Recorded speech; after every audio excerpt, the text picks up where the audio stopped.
você que sintoniza e acompanha o podcast Adu. Este é o 11º episódio. E hoje a nossa conversa será sobre a guerra entre a Rússia e a Ucrânia.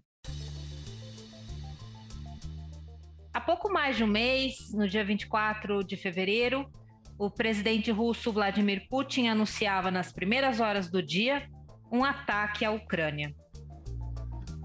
O mundo acordou com ecos de uma guerra que tem suas raízes bastante profundas. No episódio de hoje, vamos tentar entender melhor como e por que esse conflito acontece e também um pouco de suas consequências para o Brasil e para o mundo. Nosso convidado de hoje para tratar do tema é o doutorando Gustavo Oliveira. Gustavo é estudante de Relações Internacionais no programa Santiago Dantas, que reúne a Unesp, a Unicamp e a PUC São Paulo. E ele é também pesquisador do Instituto Nacional de Ciência e Tecnologia para Estudos sobre os Estados Unidos e também membro do Grupo de Estudos sobre Conflitos Internacionais da PUC São Paulo. Ele pesquisa a política externa da Rússia e a política internacional no leste europeu, com foco especial nos Balcãs e no espaço pós-soviético. E está conosco também o diretor da Unicamp, o professor André Kaisel Velasco e Cruz, do Departamento de Ciência Política, do Instituto de Filosofia e Ciências Humanas da Unicamp. Eu sou Cristina Segato. E eu sou Paulo Samartim. Gustavo, professor André, bem-vindos aqui no nosso espaço de discussão e debate, tá? Para abrir o trabalho, era importante a gente entender qual a origem, quais são as raízes reais desse conflito. Olá, Paulo, Cristina, André, os ouvintes, prazer estar com vocês aqui. Bom, é um conflito que, como vocês falaram, né, agora há pouco, ele tem raízes mais profundas, né, do que essa crise que se iniciou agora no final de 2021 e se desdobrou agora na guerra, na invasão, nas operações militares da Rússia contra a Ucrânia. A questão principal que a meu ver motiva todo esse conflito tem a ver com a arquitetura de segurança na Europa no pós-Guerra Fria. Então, temos que pensar que na Guerra Fria a Europa estava basicamente dividida em dois blocos. Havia os países neutros, é claro, mas havia dois grandes blocos geopolíticos. De um lado, o bloco ocidental, liderado pelos Estados Unidos, que incluía países da Europa Ocidental em torno da OTAN, que é uma aliança militar que era liderada pelos Estados Unidos e que tinha a intenção de ter uma atuação defensiva contra uma eventual ameaça desses países do bloco socialista, liderados pela União Soviética, né, que na década de 50 criou o Pacto de Varsóvia. Então, esse quadro perdura durante toda a Guerra Fria, mas a Guerra Fria, como sabemos, ela acaba ali no final dos anos 80 e início dos anos 90, há uma transição. Esse sistema de divisão de blocos na Guerra Fria acaba. Então, surge a questão, o que é que vai acontecer com a OTAN, o que é que vai acontecer com o bloco socialista, né, dos países que eram liderados pela União Soviética, né, e que depois vai se desmembrar, vai dar origem à Rússia e às outras 14 ex-repúblicas da União Soviética que se tornam países independentes.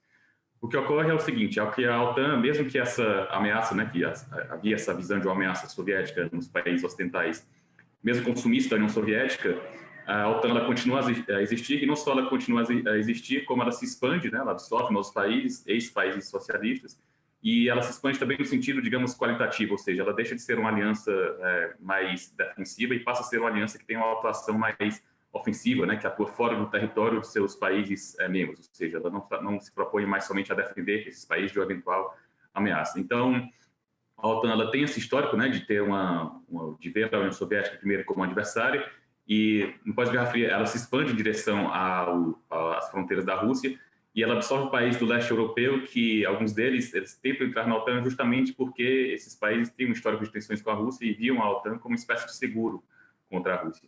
Isso, evidentemente, vai criar uma insegurança na Rússia, né? Na medida em que essa aliança que tinha um histórico de ver a Rússia como adversária, ela continua a existir, né? Mesmo no contexto do pós-Guerra Fria, ela se expande em direção ao território da Rússia e ela incorpora alguns países que têm algum tipo de segurança, né? Algumas tensões com a Rússia.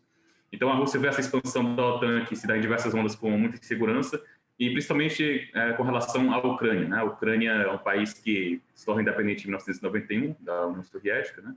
é um país que tem um histórico aí de relações, enfim, culturais, linguísticas, enfim, um país que grande parte dele, em diferentes períodos, né, a gente tem que pensar que foi uma expansão gradual do Império Russo, da União Soviética, mas é um país que tem um histórico de séculos de integração ao Império Russo e posteriormente fez parte, né, nas suas atuais fronteiras da União Soviética. Então a Rússia vê esse país, a Ucrânia, como parte do que ela reivindica como sua esfera de influência.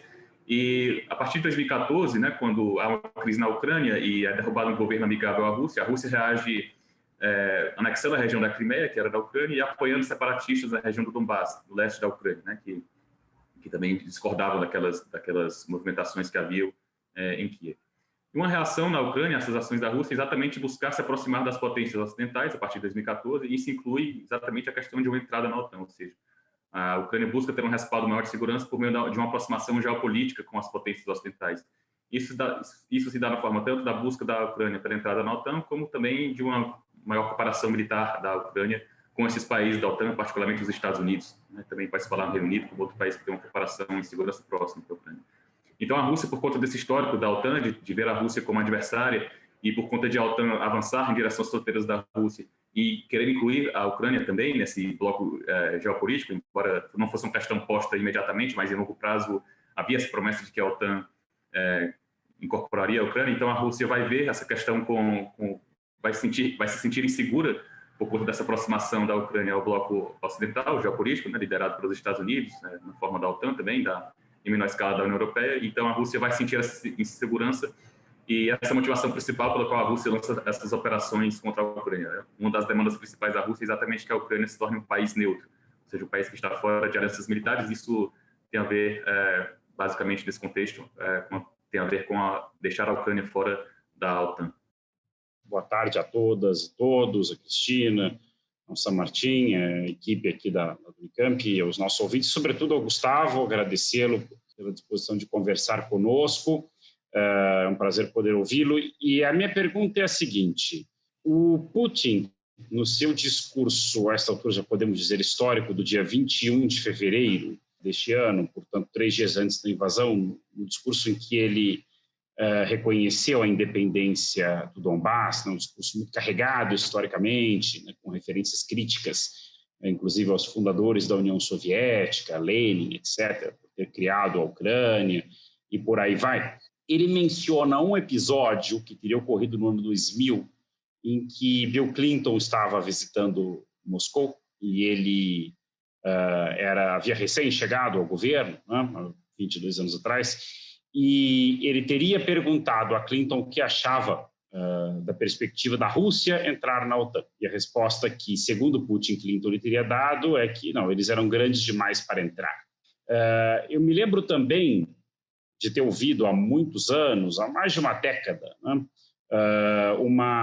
um depoimento do professor Ângelo Segrilo, da USP, na Comissão de Relações Exteriores do Senado, em que ele disse que na clássica divisão entre ocidentalistas e orientalistas, que de certa maneira polariza o pensamento russo desde o século XIX, Putin não era necessariamente um orientalista, como se acreditava muitas vezes, mas, pelo menos até aquela altura, às vezes parecia ser mais um ocidentalista moderado.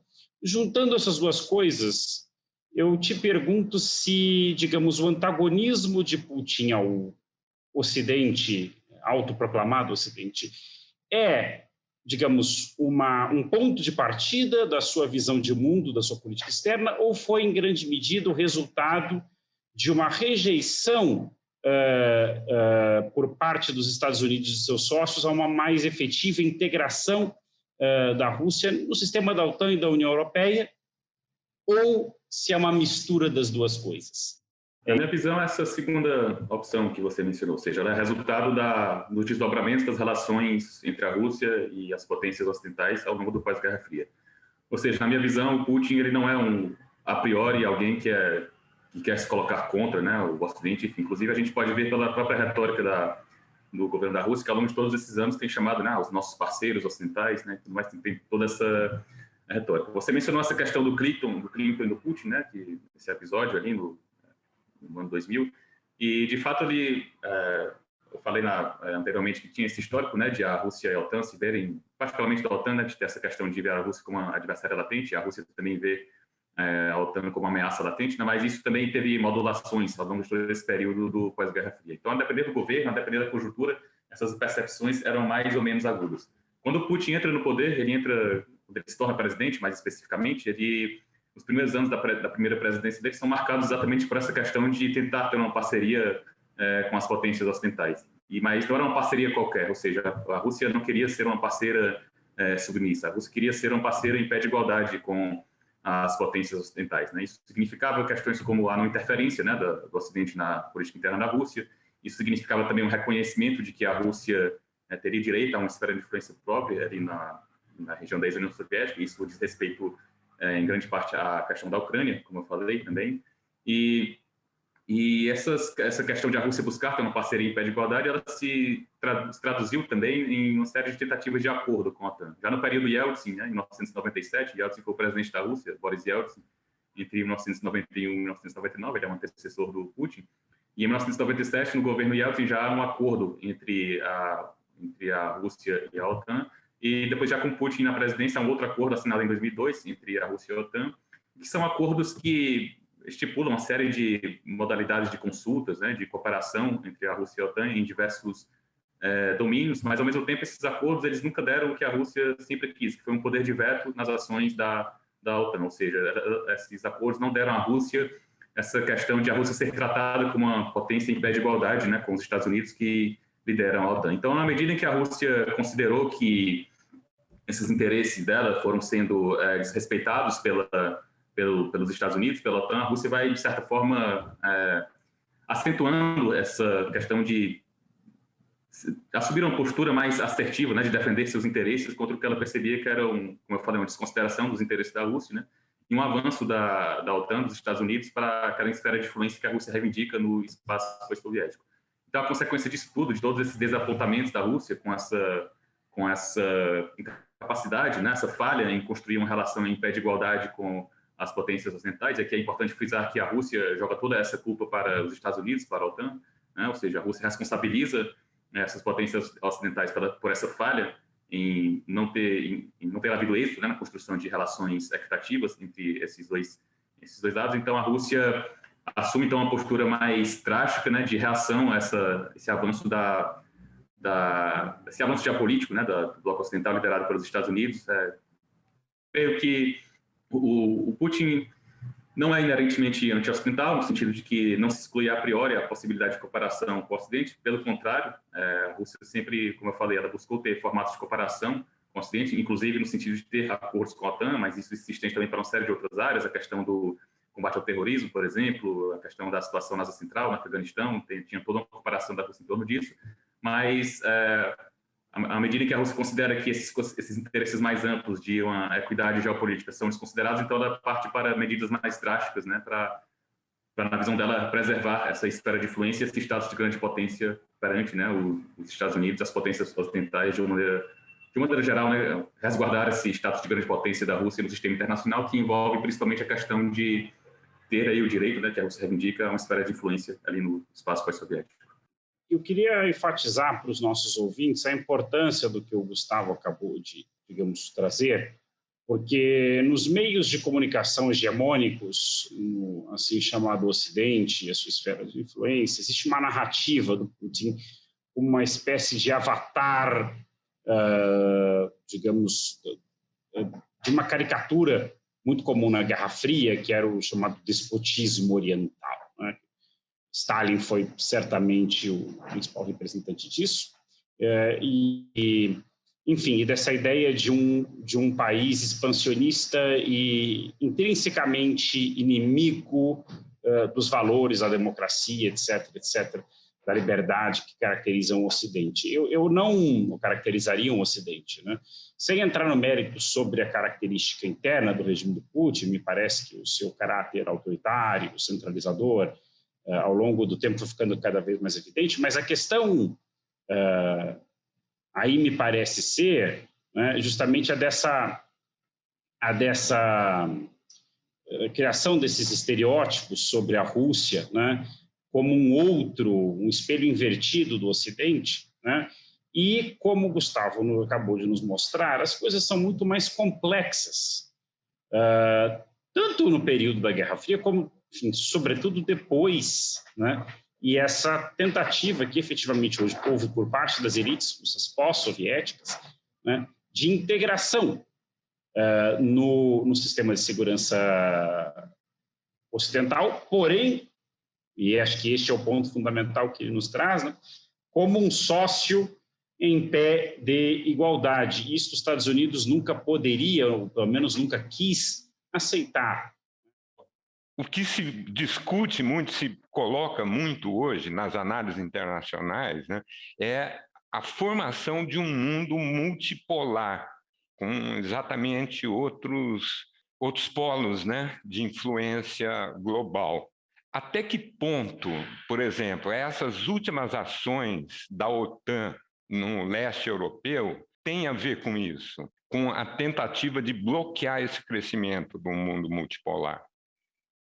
Considero que tem uma associação muito próxima, né? Se a gente considerar que toda essa expansão da OTAN ali na Europa, no pós-Guerra Fria, ela reflete também um triunfalismo ocidental que havia, né? No sentido de que os Estados Unidos, os países europeus ocidentais reivindicavam uma vitória na Guerra Fria, né? sobre a União Soviética e o bloco de países que era liderado pela União Soviética. Então, se esses países foram vitoriosos, né, ocidentais, então faria sentido para eles expandir-se, né, no continente europeu e levar os frutos dessa vitória, digamos assim, para o restante do continente. E havia, de fato, assim, nas elites pós-Guerra Fria desses países do leste europeu, um sentimento, né, de que eles deveriam fazer parte também desse bloco vitorioso, após terem se liberado, na visão deles, né, desse domínio do bloco soviético. Então, toda a expansão da OTAN reflete um pouco desse triunfalismo que havia, do que se considerava o momento unipolar, né? Ou seja, os Estados Unidos emergirem como a grande potência, a superpotência ali do período pós-Guerra Fria, que, portanto,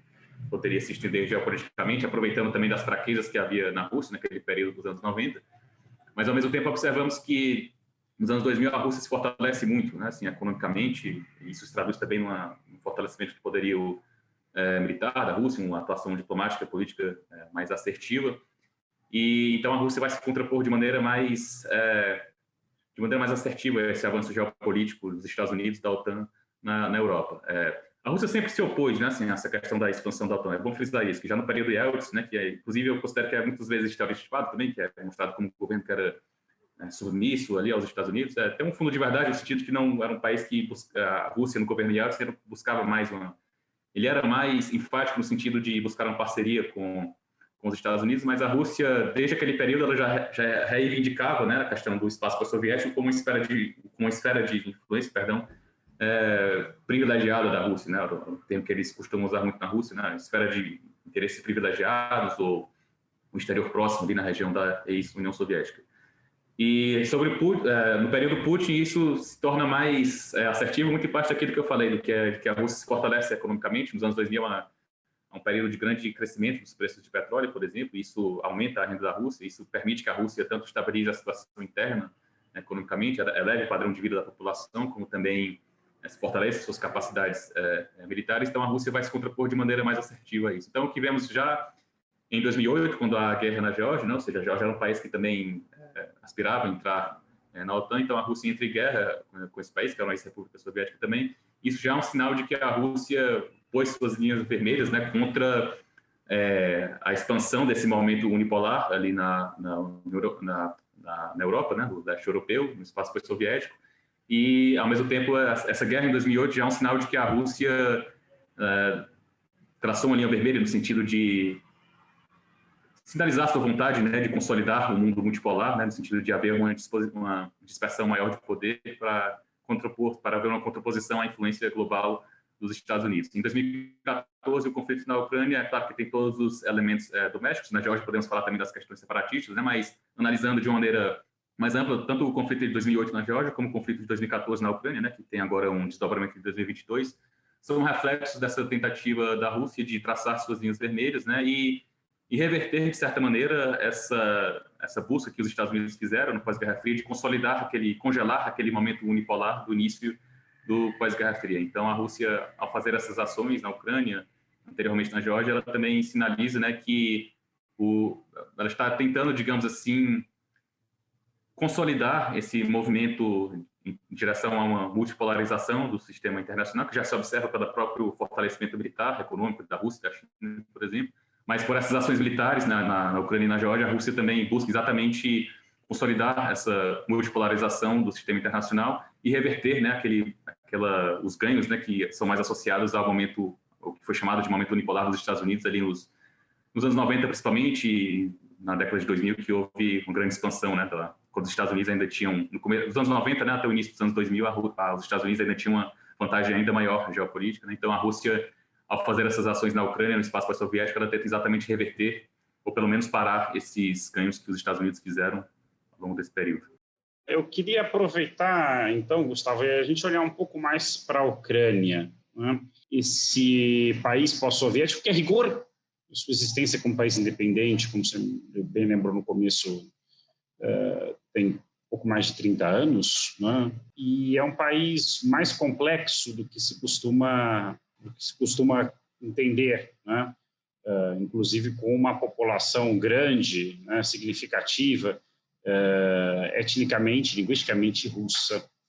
Então, eu queria que você falasse um pouco mais desse conflito de 2014, né, a partir do chamado Euromaidan, né, a queda do governo Yanukovych e essa escalada, né, que começou com a anexação da Crimeia e o separatismo no Donbass e chega aos dias de hoje. Quais são as divisões políticas, né, dentro da Ucrânia, né, como elas se combinam com essas divisões étnico-culturais e qual foi o papel dos Estados Unidos também na crise do Euromaidan em 2014?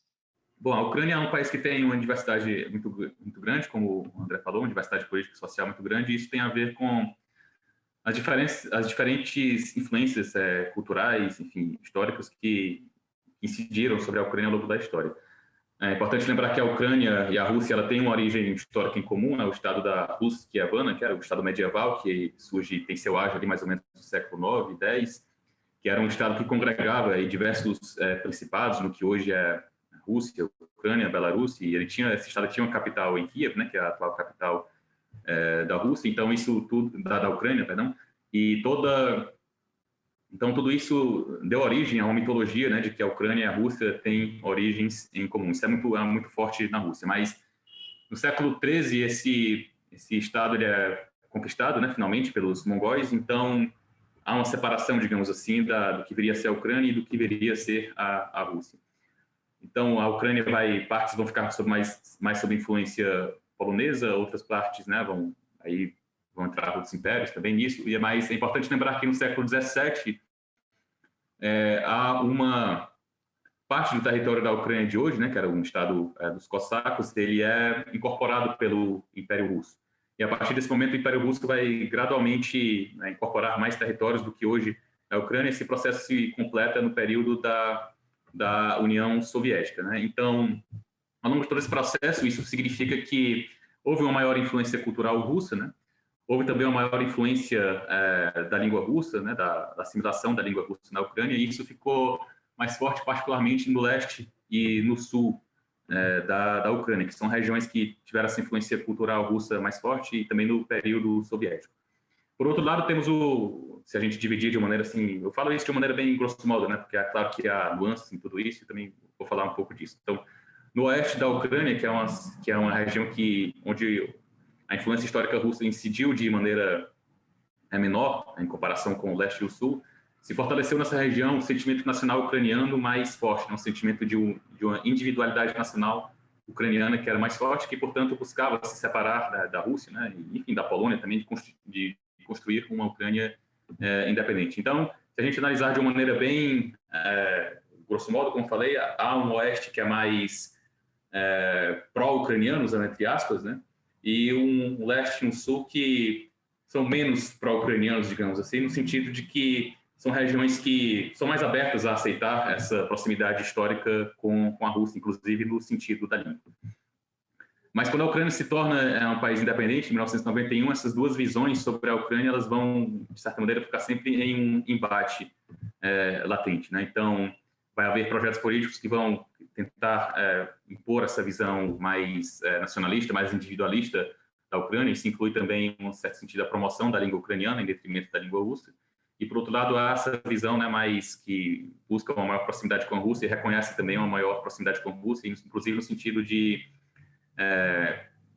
não ser contrário, né, a uma utilização mais difundida da língua russa na Ucrânia. O que acontece em 2014, né, e agora eu entro lá na questão do Euromaidan, é que havia o governo do Viktor Yanukovych, ele era um presidente, ele foi eleito em 2010, ele é originário da região de Donetsk, que é justamente no leste da Ucrânia, hoje a capital da República Popular de Donetsk, né, que é a região separatista. É uma região que tem esse histórico de ser mais russófono, né, e apesar de a maioria, pelo menos de acordo com o censo ucraniano de 2001, ser uma maioria que se autodeclarava etnicamente ucraniana, mas tinha essa visão, né, mais difundida de proximidade com a Rússia e de uso da língua russa. Então, quando o Yanukovych é derrubado, e aí é importante lembrar que esses protestos que levam à derrubada de Yanukovych, eles tinham uma influência, né, um elemento importante desse nacionalismo ucraniano que buscava um afastamento da Rússia e que tinha essa questão também de promover uma identidade particular. Esses eventos que ocorreram em Kiev em 2014, eles são vistos por grande parte da população do leste da Ucrânia, né, o Donbass incluído, de maneira negativa, né? Eles viam como uma possibilidade de que haveria um governo que muita gente nessa região via como a possibilidade de haver um governo que, de alguma maneira, desrespeitaria as particularidades culturais dessa região.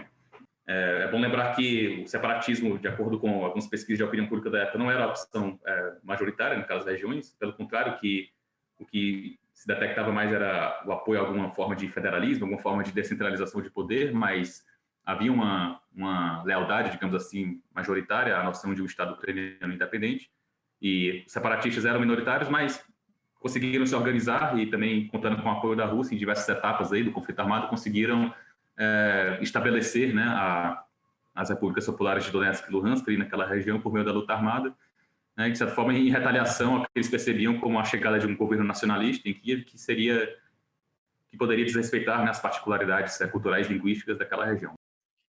Gustavo, como é que esse conflito, essa guerra, afeta a economia global e principalmente a economia brasileira? Do ponto de vista da economia brasileira, já vemos efeitos bem evidentes, né, na questão do preço dos combustíveis, por exemplo, gasolina por conta do aumento do preço do petróleo, né, essa instabilidade toda com relação ao conflito na Ucrânia. E é bom lembrar que a Rússia é uma grande exportadora de petróleo, por exemplo. Então, toda essa estabilidade dos mercados conduziu, desde que começou esse conflito, a uma elevação dos preços, né, internacionais do petróleo. Isso se traduziu aqui no Brasil também, como vimos na elevação dos preços de combustíveis. Podemos falar também na questão do setor alimentício, setor agrícola. O Brasil tem uma proximidade com a Rússia na pauta econômica, eu falo, né, no sentido principalmente a Rússia é uma grande fornecedora de fertilizantes, né, para os produtores agrícolas brasileiros. Então, na medida em que a guerra, né, tudo isso, as sanções também, elas prejudicam, né, as cadeias de fornecimento, as cadeias de produção globais. Isso pode afetar também essas articulações econômicas que existem entre o setor agrícola brasileiro, né, e os fornecedores russos. Isso, portanto, pode eventualmente se traduzir aí em algum tipo de restrição à oferta que há no Brasil, algum tipo de elevação de preços, algo que também se estende globalmente, né, porque tanto Rússia e Ucrânia são grandes exportadores de alimentos, né, de grãos, por exemplo. Então, há a possibilidade de surgir esse efeito também. E de uma maneira mais ampla, podemos falar também na questão não só do setor agrícola, mas na questão das possibilidades de relações econômicas com a Rússia como um todo, né? Assim, na medida em que essas sanções restringem a capacidade de instituições, empresas russas terem relações econômicas com outros países, enfim, com outras empresas estrangeiras, isso pode também afetar as possibilidades de empresas, instituições brasileiras manterem algum tipo de relação com instituições, empresas russas. Então, para o Brasil existem esses efeitos já evidentes, uns mais visíveis, outros já ainda se desenham, né? Ainda não é 100% certo como é que vai se refletir no Brasil, mas são tendências que se observam no Brasil mas se observam também de maneira mais ampla na economia internacional. Os preços de gás na Europa também se elevaram bastante, né? Os preços, como eu falei, os preços internacionais do petróleo, e existe também uma grande preocupação por essa questão dos alimentos em nível internacional, né? Como eu falei, a Rússia e a Ucrânia são grandes exportadoras de alimentos, de grãos, por exemplo, e à medida em que a guerra afeta, assim, as possibilidades de provisão dessa oferta, isso pode incidir também no fornecimento internacional, né, de diversos gêneros alimentícios, e também falando em outros setores também, setores financeiros, enfim, outras empresas que podem ver seus laços econômicos restritos com a Rússia por conta dessa questão das sanções. E óbvio que isso também vai gerar uma série de estímulos, talvez, para uma rearticulação das instituições econômicas internacionais. Ou seja, a Rússia, por exemplo, é de se esperar que ela vá tentar exatamente fugir dessa dependência, né, dos esquemas econômicos internacionais que eram mais dependentes do dólar, por exemplo, né, dos esquemas comerciais que eram mais dependentes, digamos assim, de uma certa liderança dos Estados Unidos. Então, é de se esperar que a Rússia e outros países, a China também, por exemplo, construam outros arranjos de cooperação econômica, tanto bilaterais quanto multilaterais, né, que, de certa maneira, podem conduzir a uma reestruturação da arquitetura econômica internacional. Mas acredito que ainda é cedo para pensar em efeitos de longo prazo nesse sentido, mas já há alguns estímulos, né, já alguns fatores já estão postos para haver reflexões nesse sentido. Uma questão que eu ia fazer, o Gustavo já respondeu agora no final, que é a questão dos efeitos de longo prazo. Eu concordo com ele que ainda é muito cedo para se ter um diagnóstico a respeito, né? Mas é muito interessante, eu andei lendo, por exemplo, sobre a posição da Índia. Pouco se fala aqui no Brasil, né? Se passa uma ideia de que o mundo está contra a Rússia contra o mundo, né? Bom, China e Índia, né, não só se abstiveram de condenar a Rússia na ONU, como se recusam a cumprir as sanções, né? No caso, China e Índia respondem por 2,5 bilhões dos 7 bilhões de seres humanos. Enfim, esse mundo me parece um pouco menor do que às vezes se supõe. E justamente eu queria falar um pouco perguntar para o Gustavo um pouco dessa complexidade. No caso da Índia também, é um grande comprador de fertilizantes e de armas, inclusive de petróleo, de fertilizantes e de armas da Rússia, inclusive pelas tensões que a Índia tem de fronteira com a China, né? Mas os indianos consideram que é contra o seu interesse nacional, digamos, aderir a esse bloqueio, né? Então, pensando, digamos, na perspectiva de um mundo multipolar, né? Ainda que seja difícil pensar em diagnósticos mais de longo prazo, né? Qual você imagina que seja a efetividade dessas sanções e as suas eventuais consequências indesejadas, inclusive para os que as aplicam? Porque, por exemplo, os Estados Unidos podem não depender de petróleo russo, mas a Alemanha depende de gás russo. Então, há muito tempo no establishment da comunidade de relações internacionais, inteligência nos Estados Unidos, se discute a efetividade ou não das políticas de sanções. Uma coisa é aplicar sanções a Cuba, à Venezuela ou ao Iraque. Outra coisa é aplicar à Rússia. Será que essa política de sanções está chegando ao seu limite? Quando a gente fala dessa questão das sanções, é importante lembrar que não é algo de hoje, de 2021, 2022, ou seja, esse contexto de crise na Ucrânia, que se desdobra na guerra, na invasão russa, mas é algo que, no caso específico da Rússia, eu falo, né, que remete a própria ano de 2014, né, quando há o Euromaidan e a Rússia anexa a Crimeia, apoia os separatistas do Donbass, e em retaliação a essas ações da Rússia, as potências ocidentais vão impor aí uma série de sanções, restrições comerciais, e há uma escalada progressiva, né, desde então, e aí vai abarcar outros motivos também. Os Estados Unidos vão falar da questão da interferência eleitoral da Rússia, né, que eles acusam a Rússia de ter tido essa participação.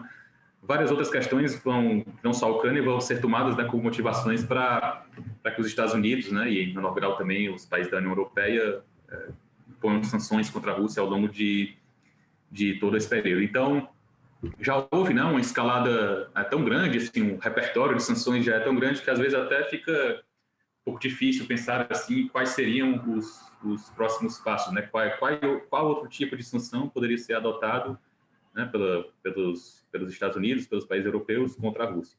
Uma área em que isso é mais evidente é, como você falou, a questão da energia, né? Há uma interdependência muito grande entre a Rússia e os países da Europa, né? Então, os países da Europa Oriental contra os países da Europa Ocidental, a Alemanha principalmente nessa questão da energia.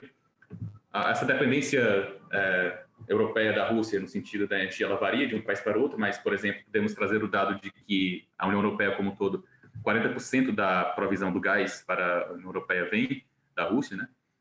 Então, é uma dependência considerável, embora, como eu falei, seja interdependência, porque a Rússia também depende dessas receitas, né, para impulsionar seu desenvolvimento econômico, Mas do ponto de vista europeu, aí eu entro naquela questão dos efeitos colaterais, não é uma questão que pode se resolver, né, de um dia para outro, achar novos fornecedores, estabelecer novas relações que substituam essa dependência da Rússia.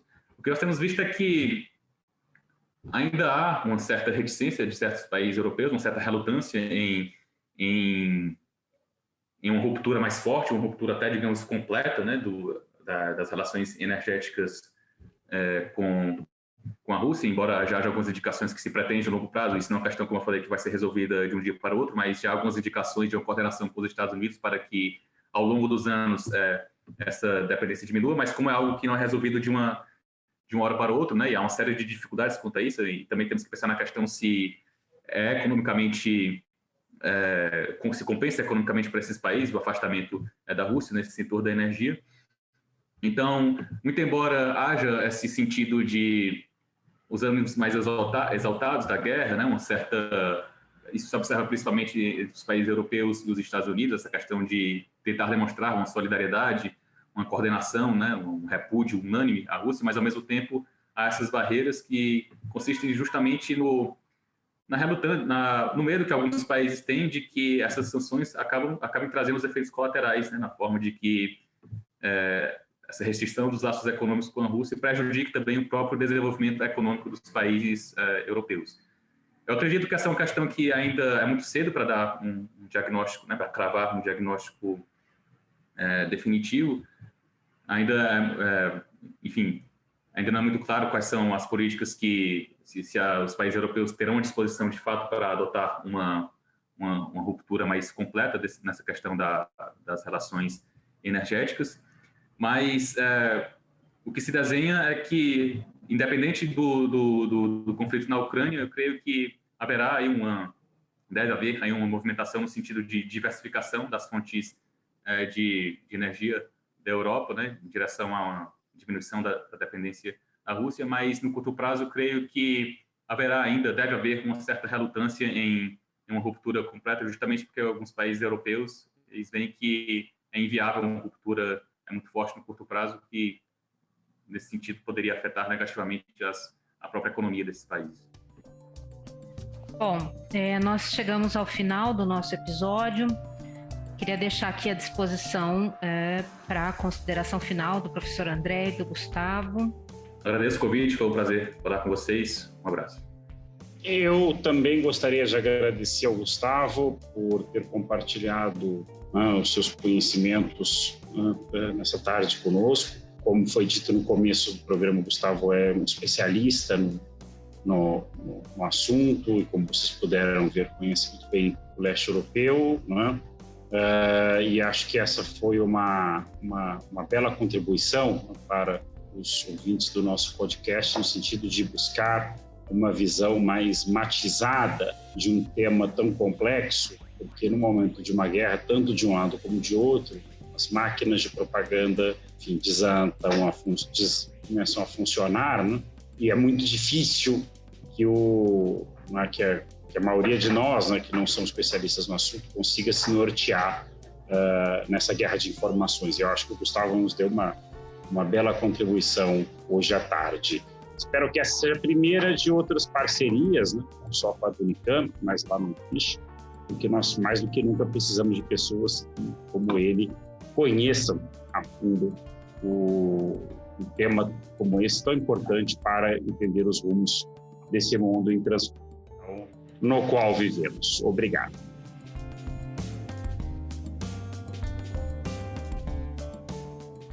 E antes de encerrarmos esse episódio, vamos ouvir um recado da professora Josiane Serrazoli. Olá, eu sou Josiane Serrazoli, professora no Departamento de História do IFCH, e queria registrar meu alô especial para você, colega da Unicamp. Nesse ano 3 da pandemia, acho que não estou sozinha ao lembrar como é estimulante cada encontro nosso na universidade, né? Na academia, no convívio ou na luta, nossa rotina compartilhada é preciosa. Talvez seja por ter tanta certeza do valor do encontro, da atenção ao outro e ao coletivo, que tenha pensado em deixar aqui esse recadinho. Queria convidar a mais encontros em nossa do Unicamp. Sinto falta de muita gente por lá, mesmo sabendo que compartilhamos tantos projetos, desafios e sonhos. A do Unicamp foi o segundo lugar em que eu fui registrar minha presença assim que cheguei na Unicamp em 2012 como docente. O primeiro foi o RH, não tinha jeito, né? Acho que nem pensei nisso na época, mas vendo hoje, sinto que a do Unicamp é aquele lugar em que tenho sempre a certeza de estar ao lado de alguém que compartilha comigo a vontade e o sonho de uma universidade que possa se desenvolver plenamente, estimulando o melhor em cada pessoa. Sabe quando você olha para o lado, vê alguém muito mais experiente que você, olha para o outro e nota aquela vivacidade de quem acabou de chegar e todo mundo doando o melhor de si para construir esse sonho? Eu me sinto parte dessa universidade inquieta que ousa sonhar uma sociedade melhor sempre que chego ali. E quem mais abriria uma janelinha aqui no meio do podcast para um recadinho como esse, né? Valeu, a do Unicamp. Seguimos. No mais, fica o convite para uma conversa boa e franca sobre nossos sonhos. Até breve. Encerramos aqui o episódio 11 do podcast ADU. E hoje nós falamos sobre o conflito, a guerra Rússia-Ucrânia. Agradecemos a participação dos nossos convidados, André Kaisel e Gustavo Oliveira. Siga nossas redes sociais, nosso site e fique por dentro dos temas que serão abordados nos próximos episódios do podcast ADU. Até lá!